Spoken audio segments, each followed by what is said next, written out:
Hi, and welcome to another AHA, Ask Heather Anything. I'm Debbie, your host, with help for IBS, coming to you live from Las Vegas, Nevada. And we have Heather here live from Washington State. Hi, Heather. Hi, how are you doing, Deb? Fabulous, fabulous. Heather, as you may know, or if you're new to the group, may not know, Heather has been successfully managing IBS for the past 40 years. And she's also helped count. We can't even count how many people she has assisted in helping them manage their IBS. She's written a couple books here, best-selling, on IBS, first day IBS, and as well as an all-time classic right here, Eating for IBS. And we have been getting a wonderful interaction in our Facebook group, our private Facebook group. Thank you for you seasoned IBSers giving your advice as far as what works for you. We're all here to help each other and to know that you're not alone. Something that comes up over and over is confusion and frustration with dealing with your doctor. So today, Heather's going to go ahead and share with us the 10 questions you should be asking, having this conversation with your doctor. So if you're just about to get diagnosed, definitely ask these questions. Or if you do have your relationship with your doctor, I would recommend to go ahead and ask these questions to make sure you may have not missed something. So both you and your doctor are on the same page. So Heather, please share with us your top 10 questions we should be asking our doctors about IBS. Oh, sure. Let's see. I'm going to whip these off really fast so everybody has an idea of just an overview of what the questions are going to encompass. And then we can get into the details and see if people have questions about the questions or any confusions. So number one, probably the most important thing, do my symptoms actually match those required for an IBS diagnosis? Do they follow the Rome criteria, the Rome guidelines for diagnosis? That's really important. Your doctor should be able to answer that straight up. Yes, your symptoms match the Rome criteria. If they don't know what that is or they're hemming and hawing, you need to get a second opinion. Number two, have you run the tests necessary to rule out all of the things that can mimic IBS? And it's quite a lengthy list. Number three, do you recommend prescription drugs? Which ones? What if they don't work? What about side effects? What are my options? Number four, what about diet? What should I eat? What shouldn't I eat? Can you help me with that? Five, what about stress management? Stress is a huge trigger for IBS symptoms. How do you recommend I deal with that? Six, what about alternative therapies? Are there any that have been shown to be helpful for IBS? What are they? How do I access them? Seven, what types of natural supplements do you recommend if I don't want to take prescription drugs or I need a non-drug alternative? Is there anything you can suggest to me that would really help? Number eight, do you know of any IBS support groups in my area? That can be really helpful. People have access to help just like our community right here. Number nine, can you recommend books, literature, websites, other resources for information and education on the subject? And number 10, what do you think is the best way to comprehensively manage all of my symptoms? What would be your top recommendation for me? So that's it in a nutshell. Lots of details behind all of those questions, so we can tackle whichever ones you want, or if people are confused about specific ones, want details, we can dive into all that. Wonderful, I bet. And this is your opportunity right now to go ahead and leave a comment below asking Heather about your biggest frustration dealing with IBS. So great list. We have a question here already from Kelly. Heather, she's never had issues with food until a few years ago. Lots of scans, tests, and doctors to determine she has IBS. Okay. How it came about at the age of 50 is crazy. She bought some books, does your fiber supplements and the tea, yay. But her question is, nothing seems to really help. I don't like to cook and I have little time to do so. And then she kind of goes into details of what she's eating for breakfast and whatnot.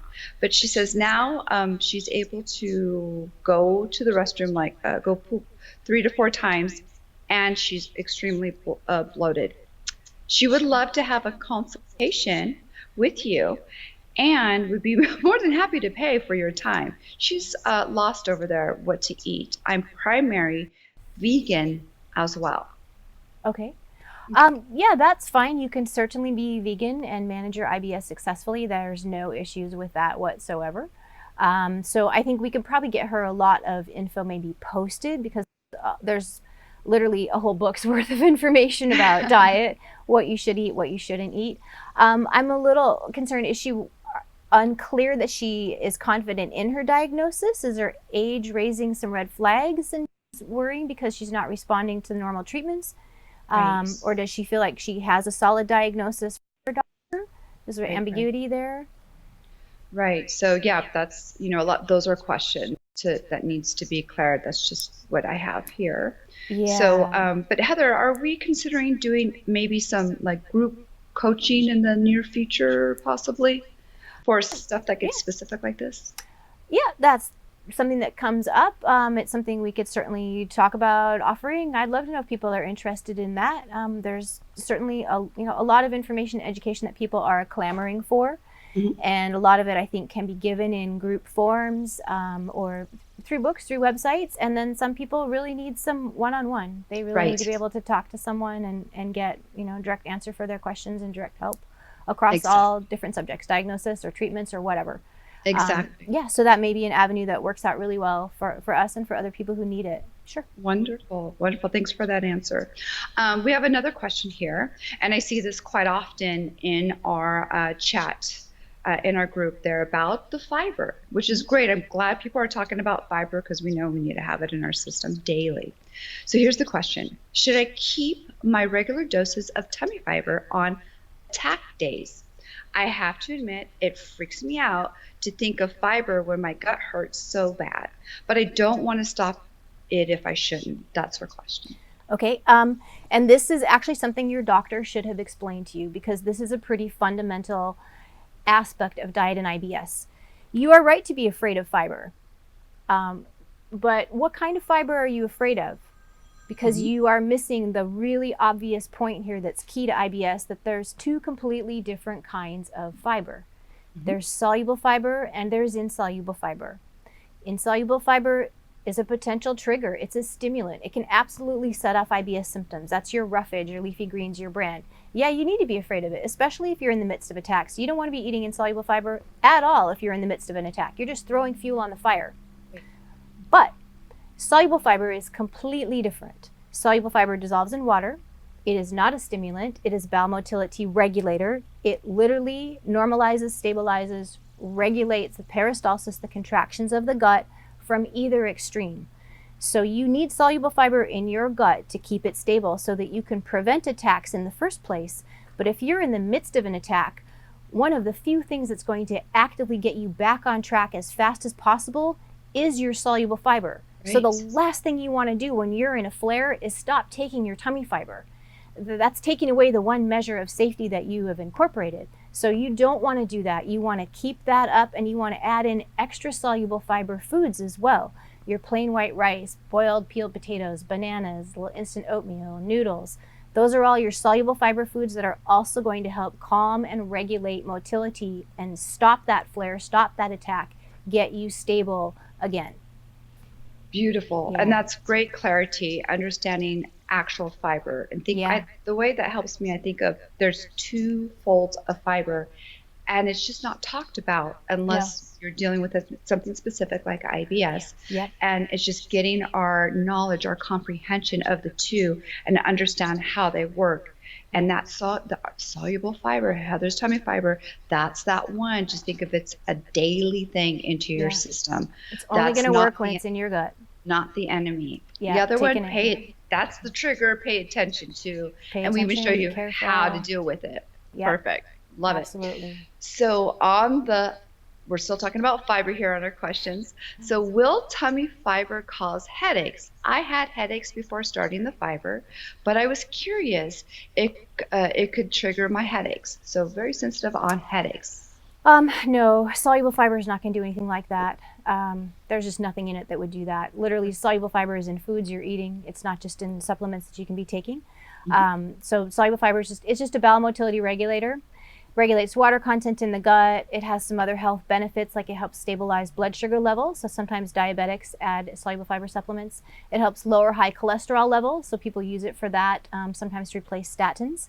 But no, there is nothing in the tummy fiber or any just straight soluble fiber that should have really any effect on headaches at all.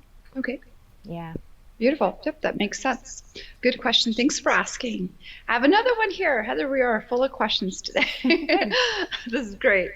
What kind of bread is best to eat for IBS? So even though we just talked about it could be a trigger, but are there breads that we can have? Well, this is going to come right back down to the soluble versus insoluble fiber. Okay. What kind of bread?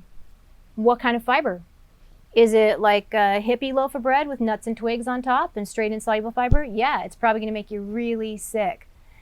Is it a nice French baguette or sourdough loaf where it's made with refined white flour? They've stripped out the bran, the insoluble fiber, so there's nothing left but the soluble.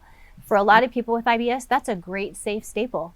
Potato breads can also be really safe, things like plain bagels, English muffins. If you have to go gluten-free, that's a separate issue from IBS. IBS does not involve gluten intolerance, but you can have both.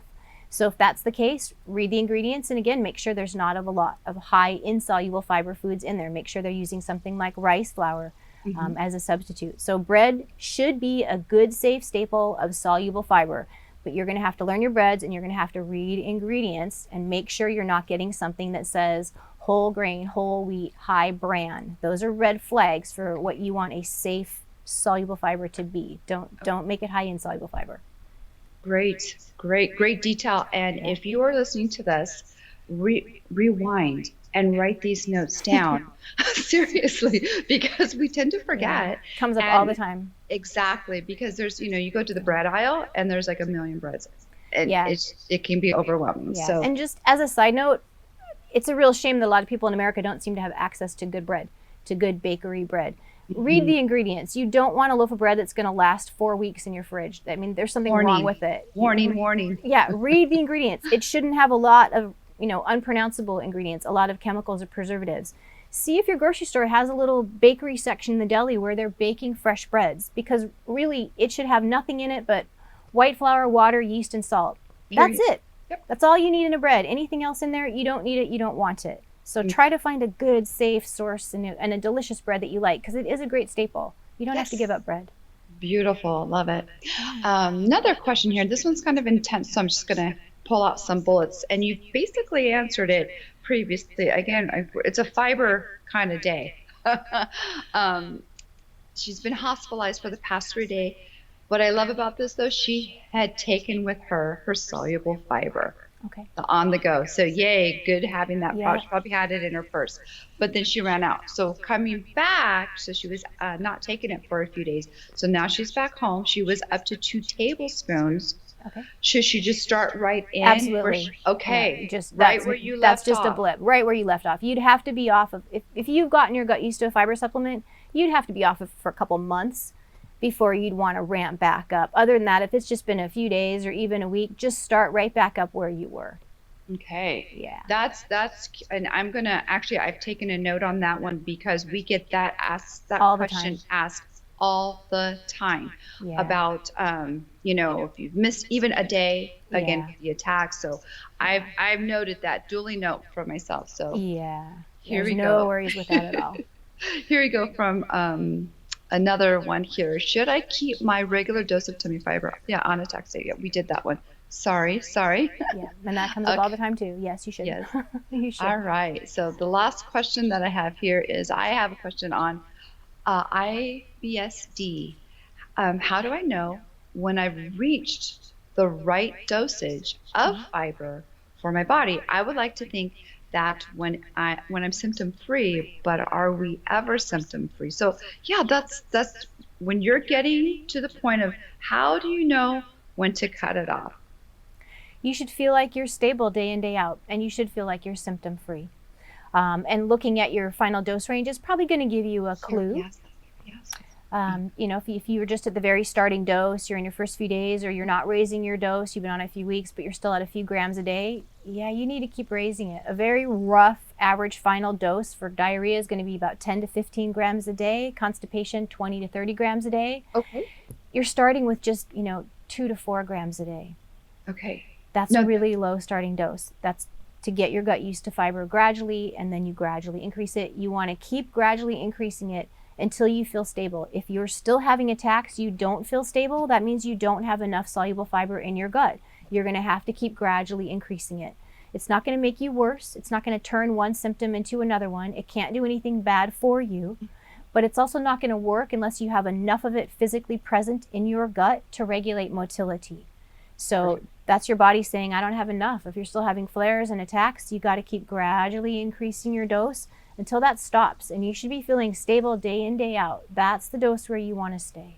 Day in and day out, you know, then that's where your level, that's what works for you. And as we see on the community, everybody's different. Yeah, the final dose is a huge range.